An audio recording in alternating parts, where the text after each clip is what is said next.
নমস্কার বন্ধুরা, আজ এসেছি মুখরোচক ঢ্যাঁড়স এবং আলুর একটি রেসিপি নিয়ে।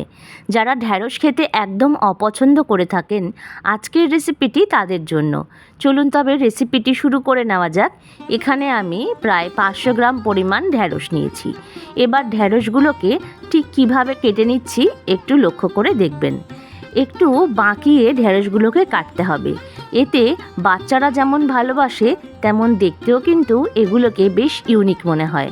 তাই বাচ্চারা যেটা ভালোবাসে সেটাই আমাদের মাথায় নিয়ে রেসিপিটি বানানো। আজকের রেসিপি বড় এবং বাচ্চা প্রত্যেকেই খেয়ে ভীষণ ভালোবাসবে। আর এই রেসিপিটি রুটি কিংবা লুচি কিংবা ভাত বা পরোটা সব কিছুর সাথেই দুর্দান্ত লাগবে। দেখুন বন্ধুরা, আমি ঠিক কীভাবে ঢ্যাঁড়সগুলোকে কেটে নিয়েছি। আর ঢ্যাঁড়স কাটবার আগে অবশ্যই কিন্তু জলে ভালো করে ধুয়ে নেবেন। কাটার পরে কিন্তু আর জল দিয়ে ধোয়া যাবে না। সম্পূর্ণ ঢ্যাঁড়সগুলো কেটে নেওয়া হয়ে গেলে এর সাথেই আমি ব্যবহার করছি দুটো মিডিয়াম সাইজের আলুগুলোকেও আমি ছোট টুকরো করে কেটে নেব।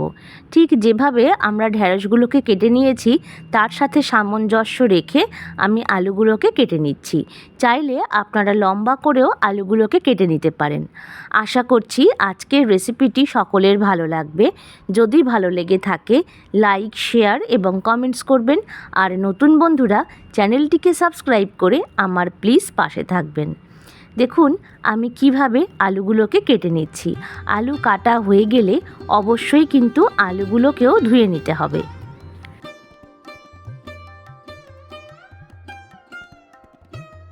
প্রত্যেক কটা আলুই আমার এইভাবে কেটে নেওয়া হয়ে গেছে।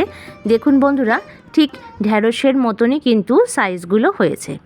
এবার কড়াইতে আমি বেশ কিছুটা পরিমাণ সাদা তেল দিলাম। এখানে আমি প্রায় 2.5 টেবিল চামচ পরিমাণে সাদা তেল ব্যবহার করেছি। এখন দিচ্ছি সামান্য পরিমাণ একটু কালো জিরে, আর তার সাথে দিচ্ছি আগের থেকে কুচিয়ে নেওয়া একটা মিডিয়াম সাইজের পেঁয়াজটা এখানে দিতেই হবে, এতে কিন্তু রেসিপির টেস্টটা ভীষণ ভালো আসে।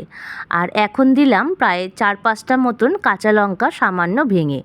এখন পেঁয়াজ আর লঙ্কাটাকে সামান্য ভাজা করে নিতে হবে।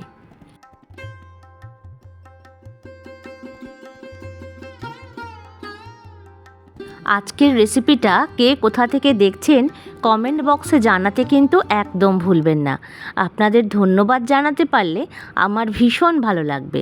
দেখুন বন্ধুরা, এইভাবে নাড়াচাড়া করতে করতে পেঁয়াজের সামান্য রং এসেছে।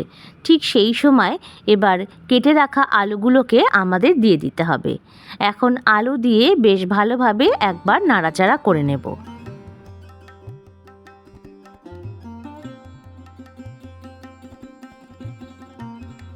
1 মিনিট মতন নাড়াচাড়া করে নিয়ে এখন এর মধ্যে আমি দিচ্ছি 1/2 চামচ পরিমাণে লবণ আর দিচ্ছি 1/2 চামচ পরিমাণে হলুদ। এখানে লবণ এবং হলুদটা আমি একেবারেই ব্যবহার করেছি। কী কারণ সেটা আমি রেসিপি চলাকালীন জানিয়ে দিচ্ছি। এখন ভালোভাবে লবণ আর হলুদ দিয়ে নাড়াচাড়া করে নিতে হবে, যাতে সমানভাবে লবণ এবং হলুদটা আলুর মধ্যে মিলেমিশে যায়।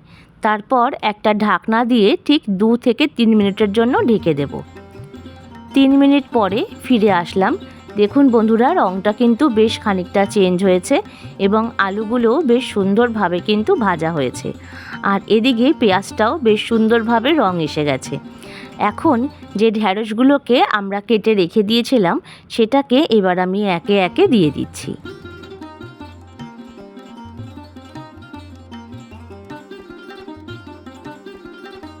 সম্পূর্ণ ঢ্যাঁড়সটা দিয়ে নেওয়া হয়ে গেলে ভালোভাবে এটাকে একবার নাড়িয়ে চাড়িয়ে নেব, যাতে উল্টে পাল্টে ঢ্যাঁড়স এবং আলু বেশ সমানভাবে মিলেমিশে যায়।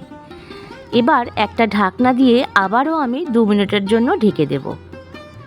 ঠিক 2 মিনিট পরে ফিরে আসলাম। দেখুন বন্ধুরা, ঢ্যাঁড়সের রঙটা কিন্তু ভীষণ সুন্দর হয়েছে আর ঢ্যাঁড়সগুলো বেশ খানিকটা নরমও হয়েছে। এই সময় যদি লবণ এবং হলুদ দুটো ব্যবহার করতাম, এতে কিন্তু ঢ্যাঁড়সের রঙটা বেশ খানিকটা চেঞ্জ হয়ে যেত এবং দেখতে এবং খেতে কোনোটাই ভালো লাগতো না, আর ঢ্যাঁড়সগুলো কিন্তু জল ছেড়ে নরম হয়ে যেত।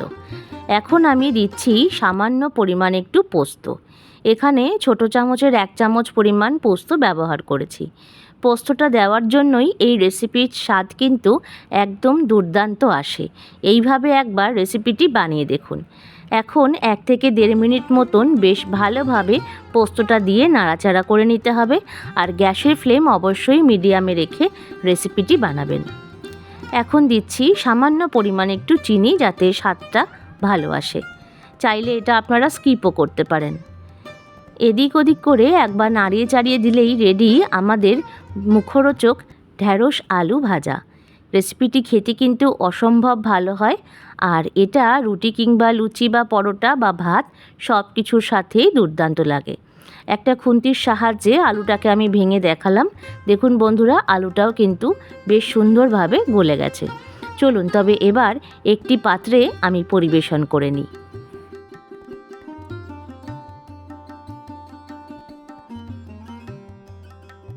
তো বন্ধুরা, আজকের রেসিপি আপনাদের কেমন লাগলো অবশ্যই কমেন্ট বক্সে জানাতে কিন্তু ভুলবেন না। আশা করছি আজকের রেসিপিটি সকলের ভালো লেগেছে। যদি ভালো লেগে থাকে লাইক, শেয়ার এবং কমেন্টস করবেন।